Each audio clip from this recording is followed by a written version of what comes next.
పుతనీసుకల దోపుడు పుల్లను దాచిన సంగతి గుర్తుందా? నలుగురు కలిసి నాలుగురాళ్లను ఆడిన ఆటే గుర్తుందా?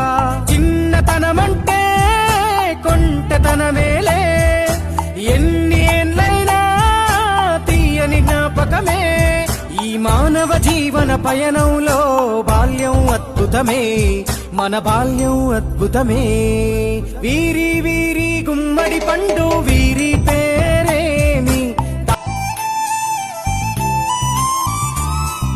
పంటలు పంచి దొంగను ఎంచి రేసాటాడితి మందరమే. రేగడి మట్టిని ముద్దగా చేసి బొమ్మరిల్లే కట్టితిమే. గద్దే వస్తాంది కోడి పిల్లేది, దస్తీడిస్తాడి సెల్లెల్లలిసితిరి. సెల్లెల్ల బండి మా ఊరి బండి ఎక్కంగరారండి, మీరంతా రండి. వీరి వీరి గుమ్మడి పండు